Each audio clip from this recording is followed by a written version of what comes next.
Hello viewers, welcome to the Dateline Northeast, a program that gives you an overview of the developments in India's Northeast region. I'm your host Chandrakala and here are the top stories of today's program. Young hockey player from Mizoram helps India conquer FIH hockey tournament. Guwahati-Dhaka direct flight gives a boost to country's aviation sector. And Tripura looks to blossom economy with flower farms.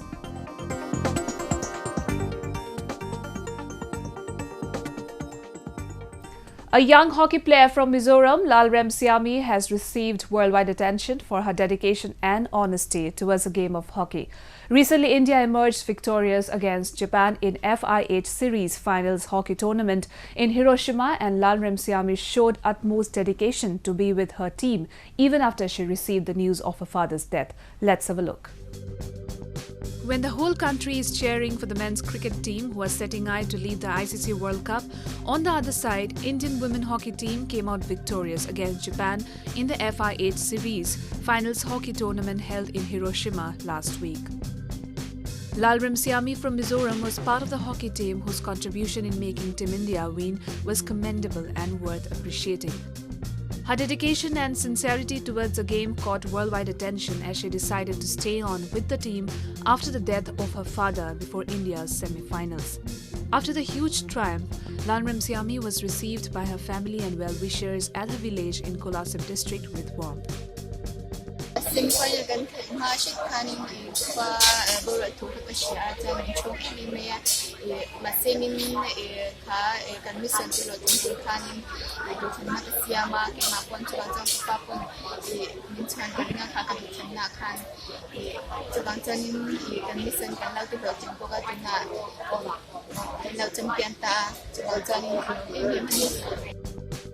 Strikers of India's women hockey team put up a great show and beat hosts and Asian Game champions Japan 3-1 in the finals. Lalremsiami, who always had keen interest towards hockey, is proof of the fact that despite hardship, she continued to stride on. The whole team takes pride of her and her strong team spirit. She also revealed to her team's coach, Joad Marine, that she wants to play and make her father proud. It was good game from both the sides, and I think we can play much better than this. And I think a special thanks to all the team members and all the staffs. One of our player, Lalremsiami, yesterday lost her father. So this match dedicated to her father, so he can be,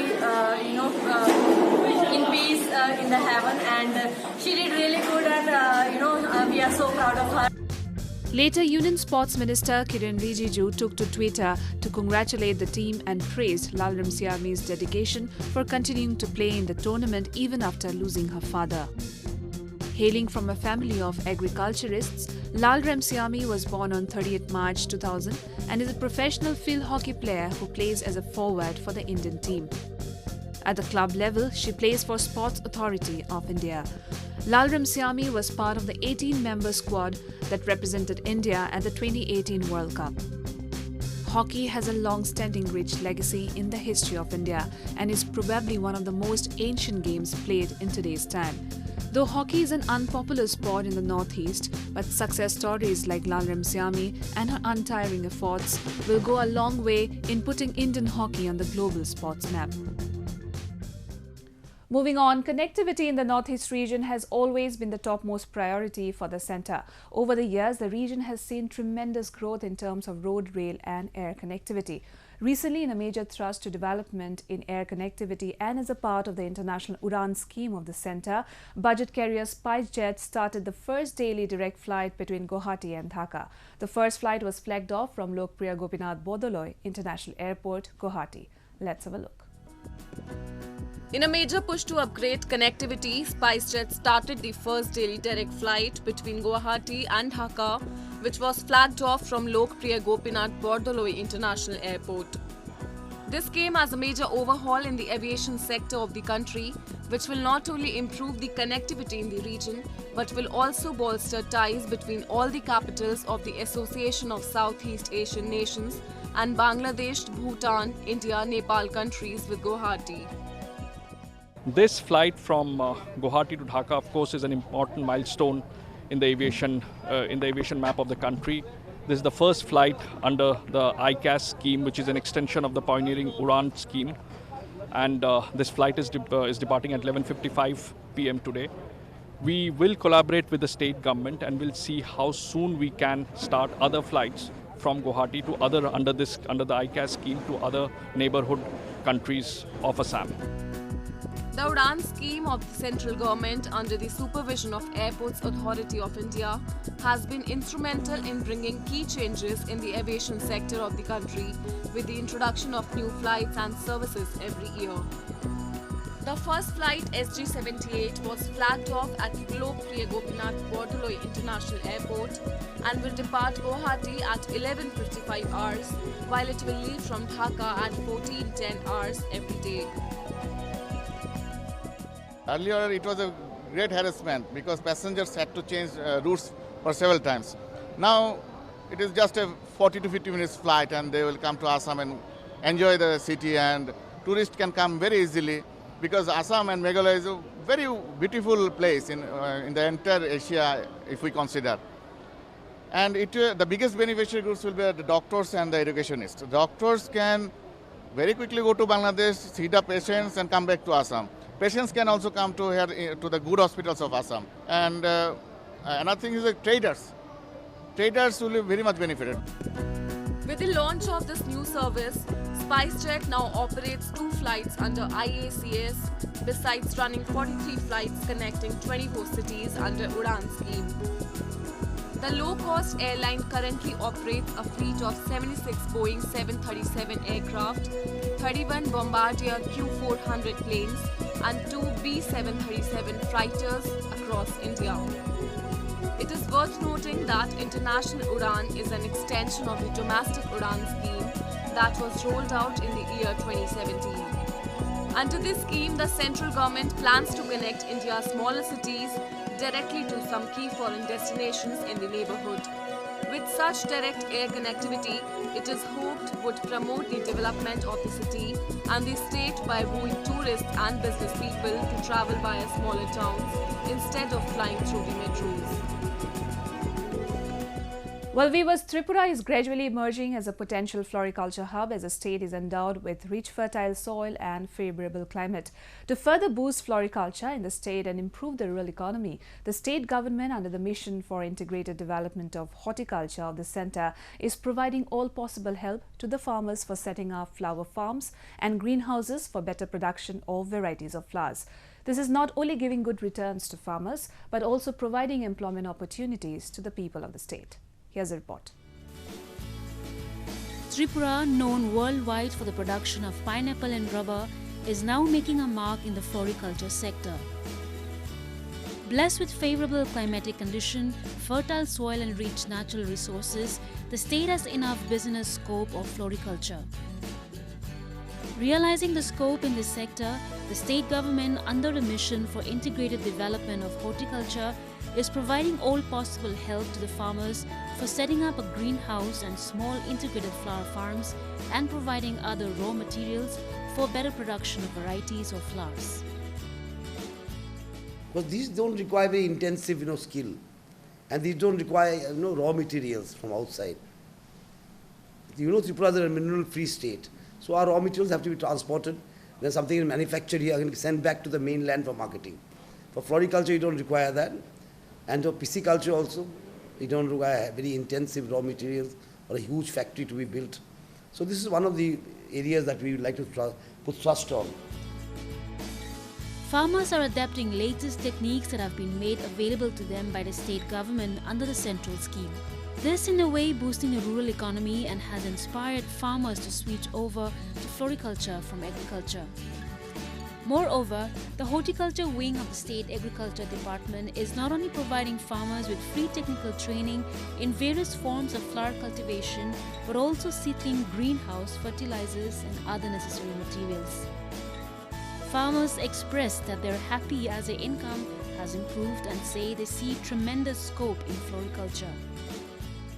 আমি কৃষি উপরে নির্ভরশীল তো এই কৃষি দপ্তর থেকে আমি নার্সারি করতাম, আমার হর্টিকালচার দপ্তর থেকে এই লাইসেন্স দিছে রেজিস্ট্রেশন। তো তারপর আস্তে আস্তে যখন দেখছে আমার সব কিছুই ঠিকঠাক চলছে, তখন হর্টিকালচার দপ্তর থেকে আমার একটা ফুলের 100 স্কোয়ার মিটার ফুলের টাকচার দিছে, এই অর্কিড ফুলের একটা টাকচার দিছে। তখন আমি এটারই চাষ করতেছি, নার্সারিও আছে, নার্সারিও করতেছি। এটাতে অর্কিড থেকে ভালোই প্রতি মাসে ইনকাম হইতেছে। Farmers in large numbers, especially women folk, are actively involved in farming, production and marketing flowers in Charilam and Lalsingmura villages in Sepahijilla district of Tripura. This has become an alternative source of income for them and at the same time making them empowered, thereby helping them improve the standard of living. আমি ঘরের কাজই করি, এরপরে দিয়া ফুল বাগানে ফুল orchid বাগান দিছে সরকার থেকে, গড় তুলে দিছে, চারা দিছে, ওষুধ টষুধ দিছে, শিখাইছে। 1 বছরের উপরে হয়েছে, এরপর এখন ফুলাওন শুরু হয়েছে। With the implementation of the centrally sponsored scheme in the state, Tripura is emerging as a floriculture hub, and this has led to the expansion of business overseas, especially to Southeast Asian countries. Such initiative is not only giving good returns to the farmers, but is providing employment opportunities to the people, especially youth. Let us now take a look at some of the events that made news in the Northeast recently. Recently, Governor of Nagaland P.B. Acharya sworn in as the Governor of Manipur at Raj Bhavan Darbar Hall, Manipur. He was given additional charge of Manipur in the absence of Dr. Najma Heptullah for a month. She also took to Twitter and said that she will be out of the state for 4 weeks to meet her daughters in the United States. Acharya has been the Governor of Nagaland since July 2014, while Heptullah was appointed as Governor of Manipur in August 2016. To overcome the growing problems of waste with urbanization and modern life, a workshop on solid and liquid resource management was recently held in Agartala Town Hall, organized by the Urban Development Department. The workshop aimed at creating awareness on best practices adopted in other places in modern days waste management through collection of segregated garbage at source and thereafter recycling them. Along with large number of people from the state, troopers of BSF and other paramilitary forces took part in the workshop, in which awareness program on the latest methods of waste management was organized by resource persons from outside. The workshop also discussed on Swachh Bharat Abhiyan and how new laws can be brought in to stop the existing practice of throwing garbage in roads in order to turn Tripura into the first Indian garbage-free state. Recently, maiden state level Van Mahotsav was observed at Churachandpur district of Manipur, held at Tuibong Peace Ground. The celebration was attended by government officials and representatives. Emphasizing on saving the rapidly depleting forest cover in the state, the government has scheduled the state-level festival of plantation at Churachandpur district after organizing the event at Ukhrul last year. Out of the targeted saplings, about 15,000 are being planted as expected during Van Mahotsav. The festival provided an opportunity to the citizens of Churachandpur to save the green cover in the district and decrease deforestation. The celebration also encouraged the residents to plant more trees to save the depleting resources. In a tragic incident, 2 people died and an 8-year-old boy went missing after 3 building blocks in Durtlang Letan near Aizawl in Mizoram were destroyed in a massive landslide.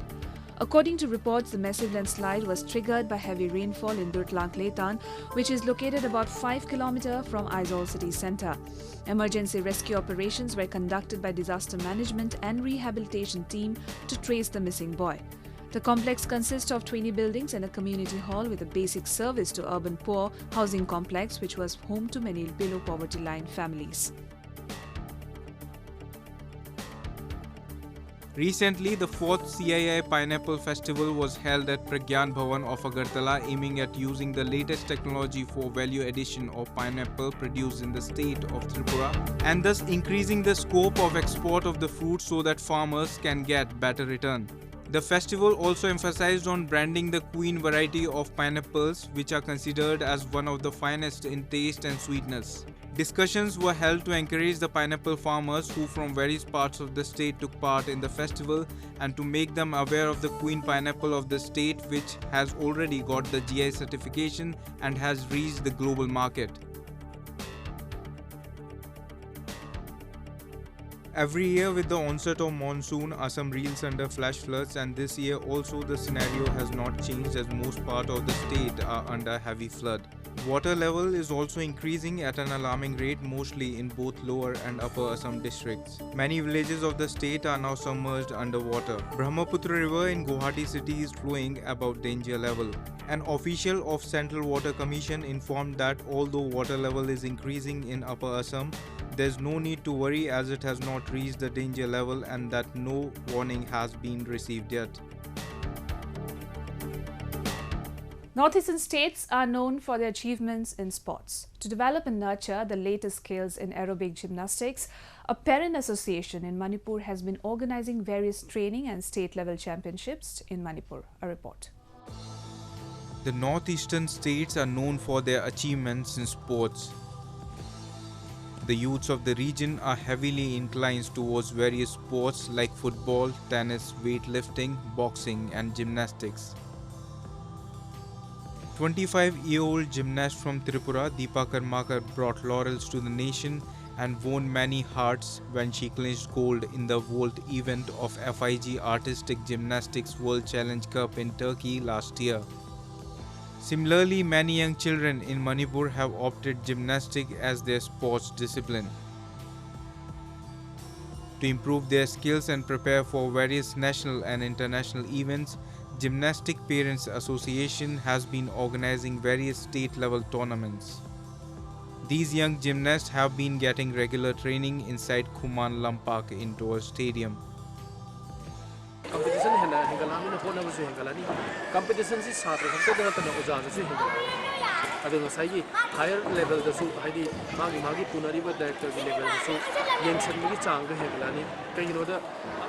magi belongingness competition Aerobic gymnastics or sport aerobics is a competitive sport originating from traditional aerobics in which complex high-intensity movement patterns are performed. Like any other sports, gymnastics requires precision, focus and determination.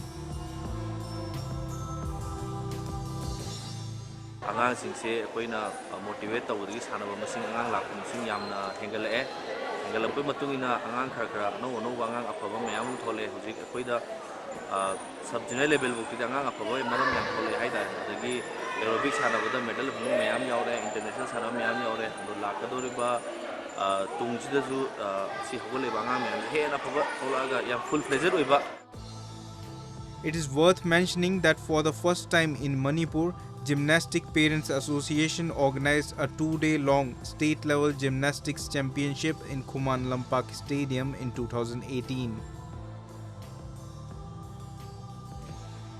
A young gymnast, Ariha, also represented India in the 14th FIG Aerobic World Championship and 7th World Age Group Competition in South Korea in 2016.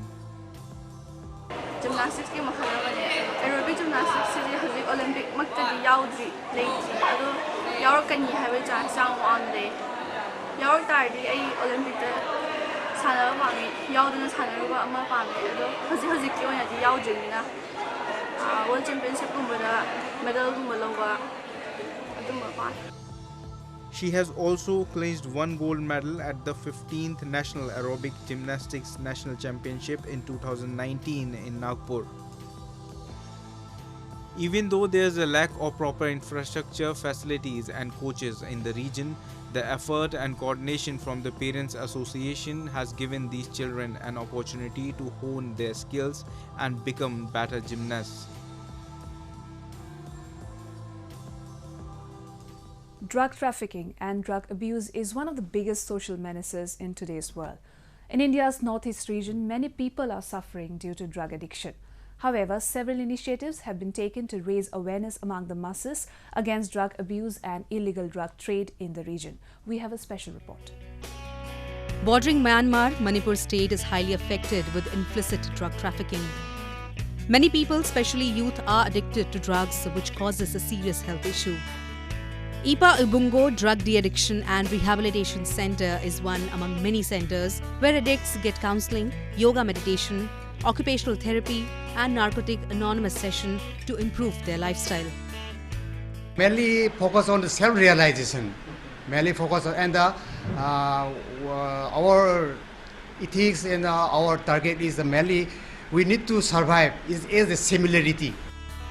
To bring more awareness about the drug menace, Narcotic Affairs and Border Police and Social Welfare Department in collaboration with NGOs observed the International Day Against Drug Abuse and Illicit Trafficking under the theme Health for Justice, Justice for Health.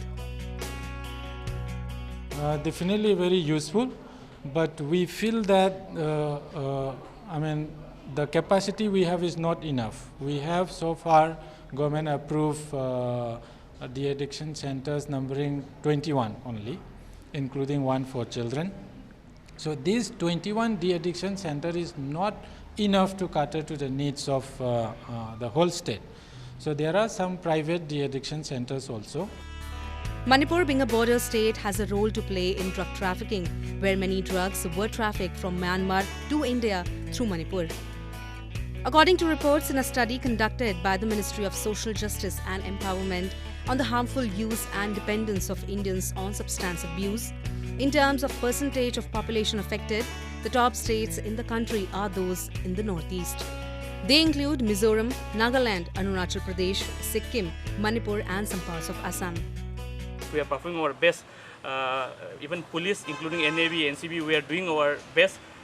Still then, we need support from public to deal the menace of drug to the fullest. The Border Security Force even conducts various programs to make people aware about the ill effects of drug abuse. The paramilitary force also conducts strict vigil to avoid any cross-border drug trafficking. North east में शिलोंग और Meghalaya number 2 पे आ गया है। इसका जो main reason है, मैं ये नहीं मानूंगा कि इसका मेन रीज़न केवल यहाँ पे ड्रग की उपलब्धता है।